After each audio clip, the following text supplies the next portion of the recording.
Mutual presents The Mysterious Traveler.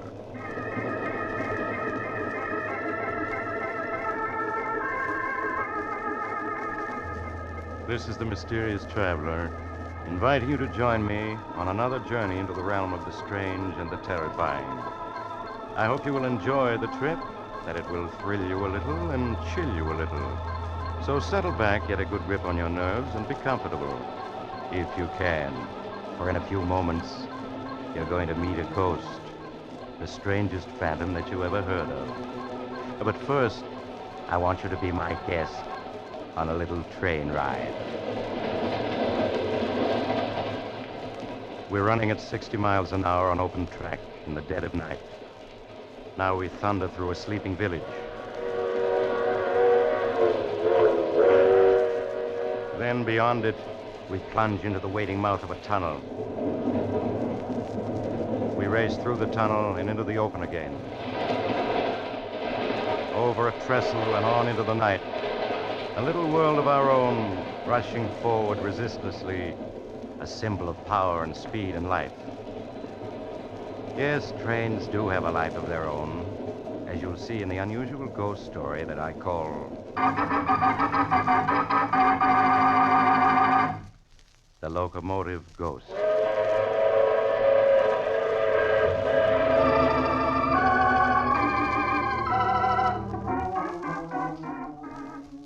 My story starts some years ago in a hilly region of western Pennsylvania.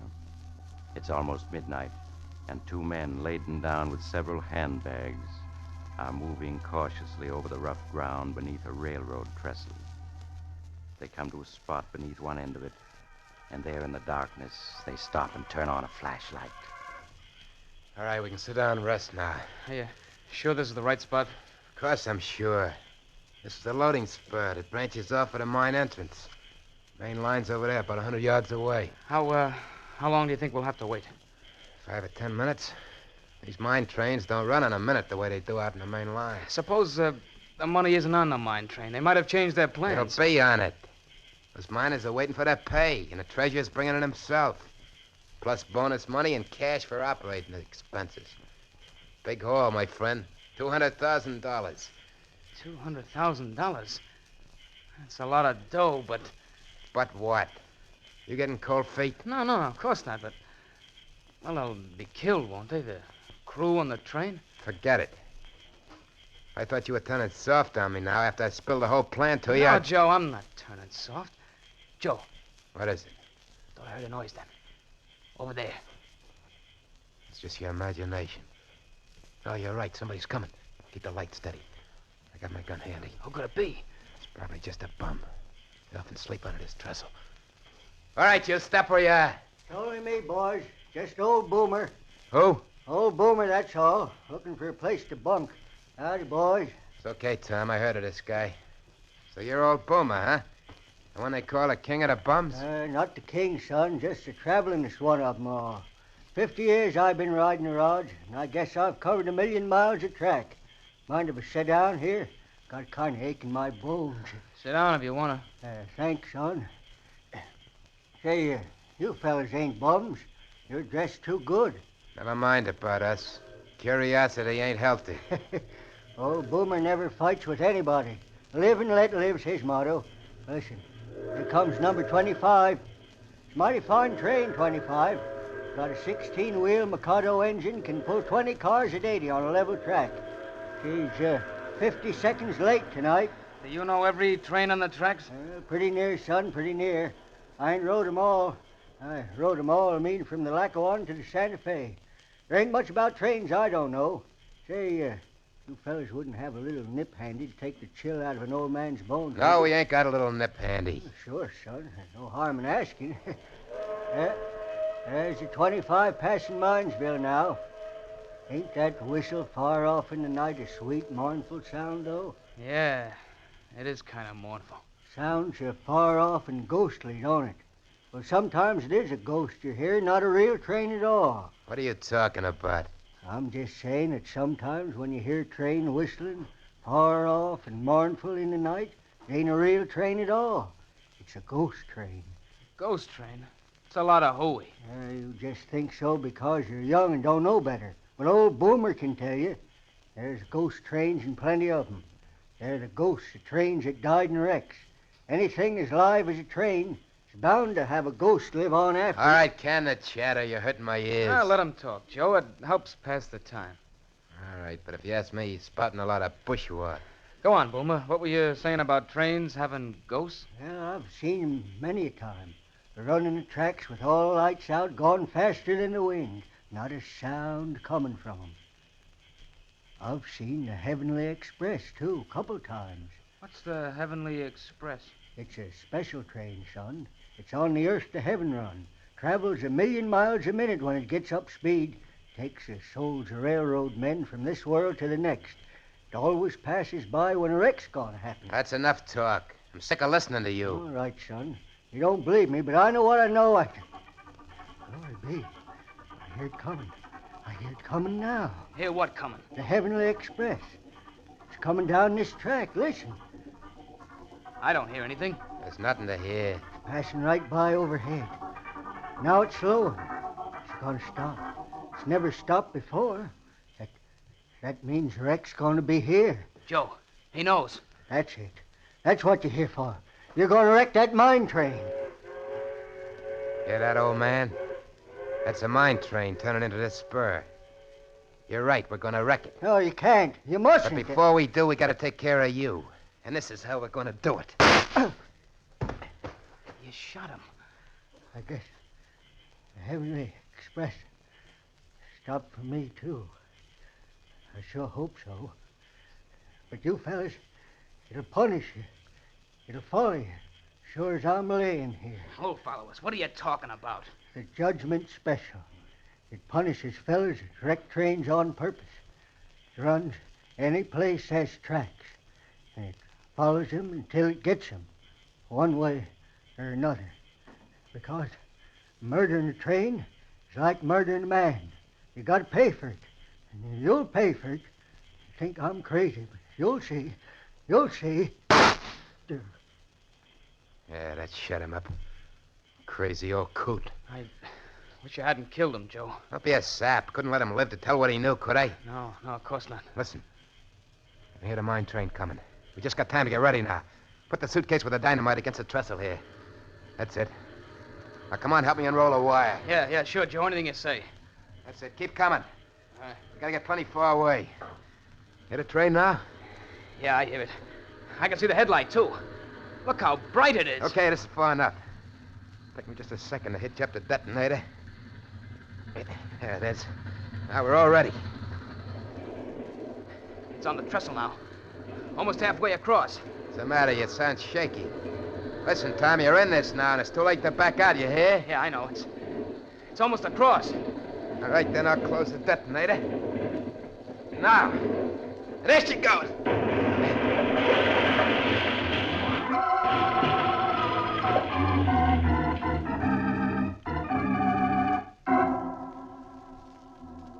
3 hours later, the two men, Joe Malone and Tom Henderson, were driving eastward through the night, far from the scene of the train wreck.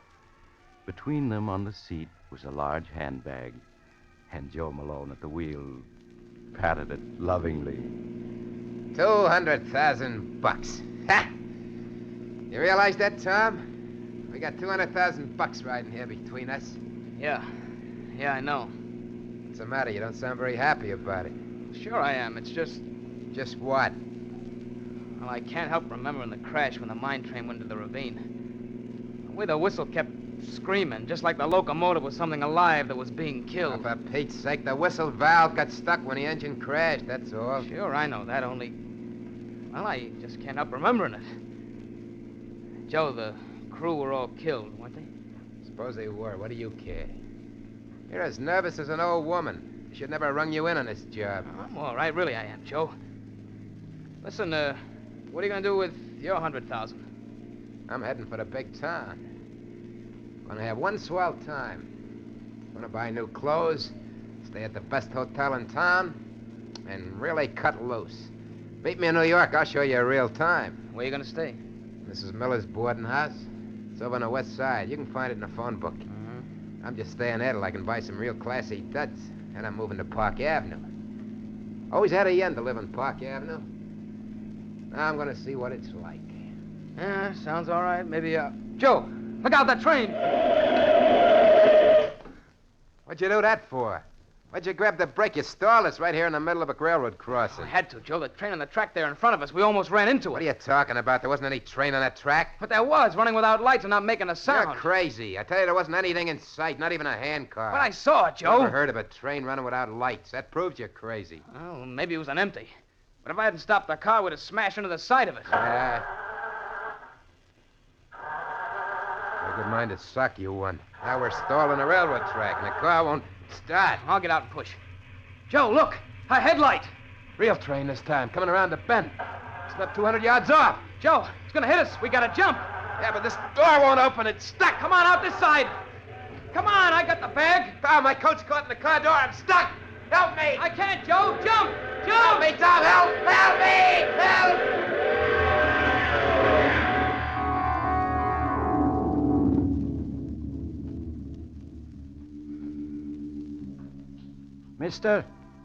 Mister, you all right? Yeah, I'm all right. But my friend, he must have been killed. Yes, he sure was. So when do you get away? Look at your car. There's pieces of it spread a quarter mile up the track. Whatever made you stop right there on the crossing? Car stole. Who are you? I'm the crossing watchman. Watchman? Why weren't you on duty? Why didn't you signal there was a train coming? Because I didn't know it, mister. That was the wrecking train taking doctors down to Mineville. It was unscheduled. Oh, I see. What about the other train, the one that went past going east just before the wrecking train hit us? Other train? Yeah. Well, no other train due through here till 6 a.m. this morning. I saw it, I tell you, traveling without lights. No train ever travels without lights. It's against the law. Say, are you drunk? No, I'm not. Where you going?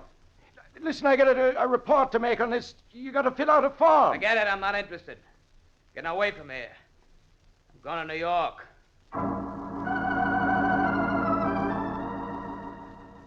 Late the next afternoon, Tom Henderson reached New York. Not knowing where else to go, he hunted in the phone book for Mrs. Miller's boarding house that Joe Malone had mentioned and went there. Mrs. Miller gave him a room on the top floor, and there he carefully locked in the closet the precious handbag that held $200,000. All of it his since Joe's unfortunate death. After that, Tom went out to see New York's nightclubs. But he got back after midnight, feeling considerably more cheerful. As he was about to unlock his door, Mrs. Miller appeared in the hall. Oh, Mr. Henderson. Oh, yeah, Mrs. Miller. I was waiting for you, Mr. Henderson. Huh? It's turned so cool that I lit the gas heater in your room. Well, thanks a lot. I just wanted to warn you that you... What was that? What was what, Mr. Henderson? That whistle just now. What was it? A boat out in the river? Oh, that was a freight train, Mr. Henderson. Freight train? Here in the heart of New York? Well, yes. They come down the west side elevated tracks to the freight yard downtown. They run past just a few yards down the street. I didn't know that. I wouldn't have come here if I had. Oh, I'm sure they won't bother you, Mr. Henderson. Really, they won't. Well, good night. Good night. Oh, battle axe. She's sure they won't bother me. It's too late to find someplace else or I'd leave here right now. I'll close the window. I'll keep the sound out. Anyway, suppose I can hear a train or two. What harm can hearing them do me? I'm gonna go to sleep and forget it. Yeah, forget it. I've got $200,000 and my whole life ahead of me. Should let an old coot like that Boomer worry me. Joe's getting killed by a train was just an accident. Could happen to anybody. Me, I'm alive. Tomorrow, I'm gonna start enjoying it plenty.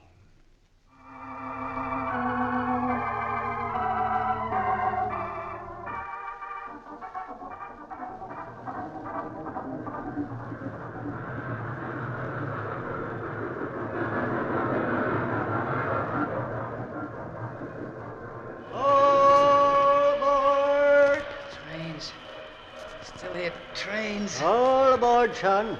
We're leaving in 1/1,000,000th of a second, and we gotta be on time. Boomer, it's you. That's right, son. You gotta wake up and get aboard. We're pulling out. What? I'm at a railroad station someplace, but everything's so misty I can't see much. No time for talking, son. Gotta get aboard. Yeah, but I'm the only passenger, except for you and me, there isn't another soul in sight. And you're wearing a conductor's uniform. They promoted me. Now, come on, get aboard. Yeah, but I don't want to. I don't like trains. I don't want to go anyplace. Can't help it. This is a special trip just for you. And you got to be aboard. Come on now, up those steps. That's it. Now we're off, right on time to the 1,000,000th of a second.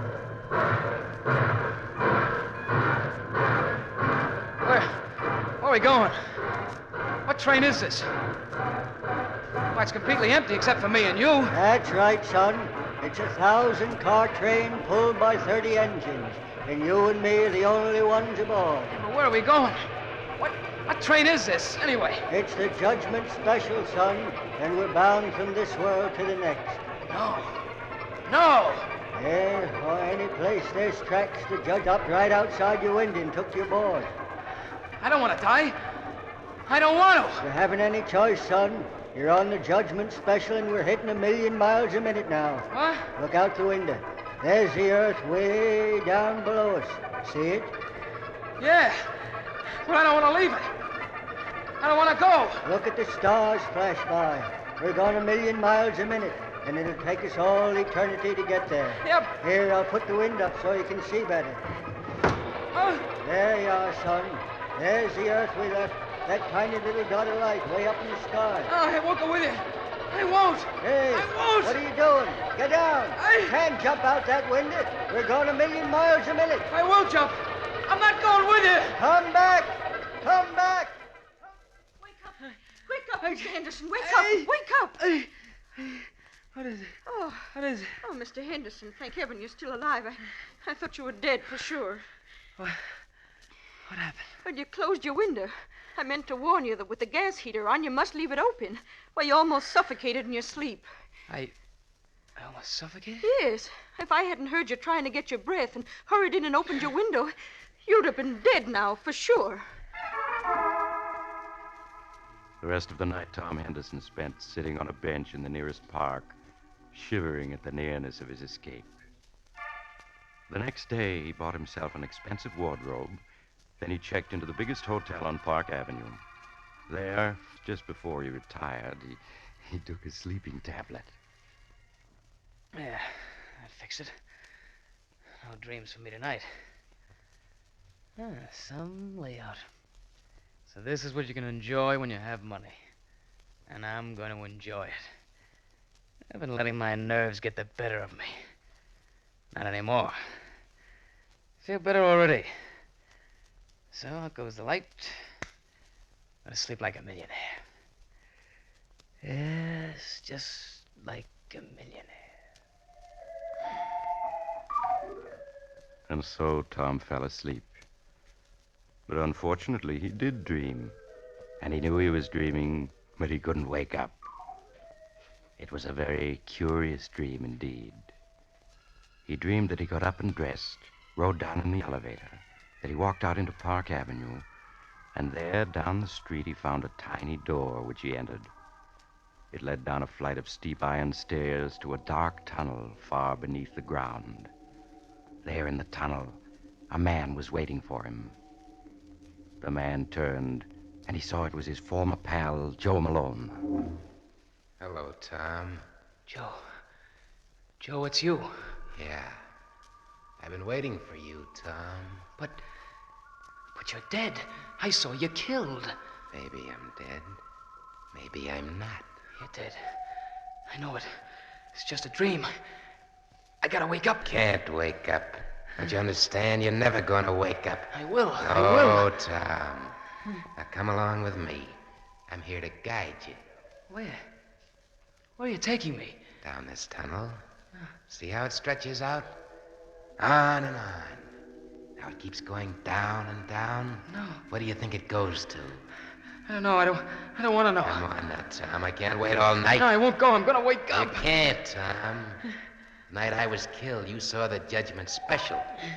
Now you can never get away from it. It's not true. It's the dream. I'm safe in my own bed in the hotel. And you refuse to come with me? Yes, I do. I refuse. Listen, Tom. Listen to what? I don't hear anything. Listen. It's closer now. You hear that? That's the judgment special, Tom. Coming through this tunnel. Train. It's a train coming. Where are you going to go? You're in a tunnel, Tom, and no way out. It's just a dream. It can't hurt me. It's coming closer, Tom. It's coming closer. No, it's only a dream. I gotta wake up. Wake up. Wake up. Wake up. Wake up. Wake up, mister. Oh. Thank heavens I'm awake. I'd say not any too soon either. But, who are you? It's so dark and carrying a lantern. Oh, my, mister, I'm a track walker. Track walker? What do you mean? I mean that I inspect the track here under Park Avenue. What? How did I get here? Why, mister, a minute ago I found you walking in your sleep, your eyes tight closed down this tunnel right under Park Avenue. Park Avenue? If I hadn't met you, you never would open your eyes again, because number 10 is due along here in 3 minutes. And it wasn't a dream. I really am in a railroad tunnel. Yes, I am. I'll say you are. How you got here, I don't know, unless you came down one of the inspection doors from the street. But, brother, if this walking in your sleep is something you do often, take my advice and see a doctor. But Tom didn't go to a doctor, for he knew what a doctor would say. But it was his nerves, his guilty conscience. Now Tom felt he had to get away, far away to a place where there were no trains to haunt him. At dawn, he bought a ticket on the first plane leaving for Canada. That afternoon, he found himself in a tiny town deep in the heart of Canada. There, he hired a French-Canadian guide to take him by canoe far into the woods, away from any trace of civilization. Late that night, they arrived at the cabin where the guide lived with his wife. Tom unpacked his suitcase and joined the guide and his wife on the porch. For the first time since the wrecking of the mine train, Tom felt at peace. Oh, this is something like it. It is peaceful, is it not, monsieur? Yeah. Ah, monsieur's nerves are better already. Yes, this is what I need. How far is it to the nearest railroad? It is 80 miles, monsieur. 80 miles. Old Boomer said it traveled anywhere there were tracks. 80 miles ought to be enough. Pardon? I do not understand. Oh, never mind. I've got to get some sleep now. Of course. Good night, monsieur. Good night, monsieur. What was that? What was what, monsieur? That whistle then. It sounded like a train whistle. Impossible. It must have been an owl. Yeah, sure. Sorry I bothered you. Good night. Tom entered his room and went to bed, but he could not sleep. He tossed and turned, and at last got up and dressed. Oh, the moon is bright. I'll take a little walk. I gotta calm myself down. There's nothing to worry about now, not a thing. Out here in the wilds, I'm safe. Perfectly safe. Tom left the cabin and entered the woods. They pressed thick around him, but an open passageway through the trees attracted Tom. He started down it, the moonlight illuminating his way. He paused and made a startling discovery. Why, I'm walking on old railroad ties. And there are tracks here, all rusted and loose. But the guide said there wasn't a railroad closer than 80 miles. He lied to me. He tricked me. A train. There's a train coming. It's coming toward me. There's a headlight. I gotta run. Run! Run!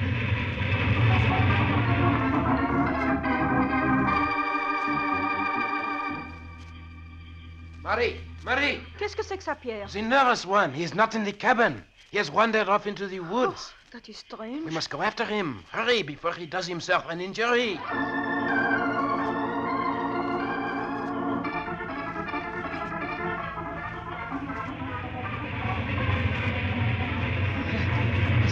It's still behind me. Still following me. I can't run anymore. I can't go any further. I gotta stop.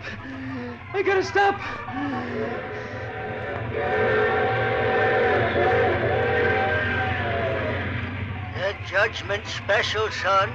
It runs any place there's tracks, and it follows you till it gets you. Because murdering a train is like murdering a man. You got to pay for it. You think I'm crazy, but you'll see. Here it comes, son. No! No!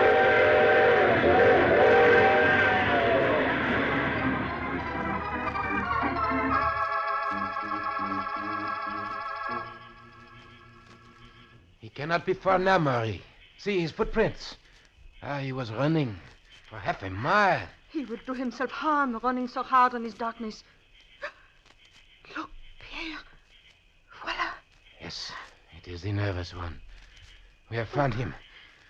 He's lying face down. Wait, I will turn him over. Pierre, he lies so still. Has he done himself an injury? No, Marie. There is not a mark on him. Yet his face, it is twisted with fear. Pierre, is he dead? Yes, Marie, he is dead. Oh. His heart. He killed himself by running, no doubt. But what was it he ran away from? There is nothing dangerous in these woods.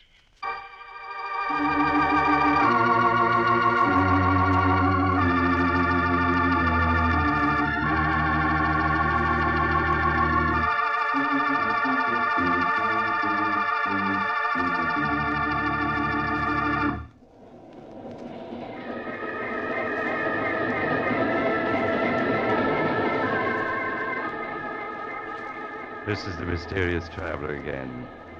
Poor Tom. The tracks he found himself on led to an abandoned logging camp.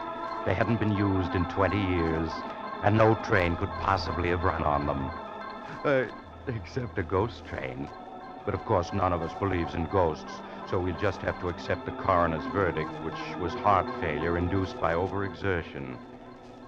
Just the same, if you ever see a train running without lights and going faster than the wind, don't be too sure it's only your imagination. And next time you hear a distant, mournful whistle in the night, Oh, all this talk about trains is making you nervous, and you have to get off here. I'm sorry. But I'm sure we'll meet again. Shall we say next week at the same time?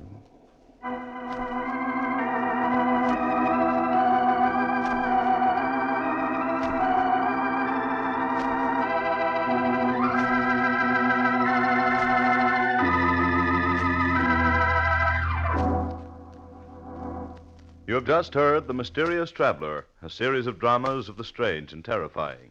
In today's cast were Maurice Tarplin, James McCallion, Joe Julian, Bryna Rayburn, and Cameron Andrews. Original music was played by Charles Paul. The Mysterious Traveler is written, produced, and directed by Bob Arthur and David Cogan.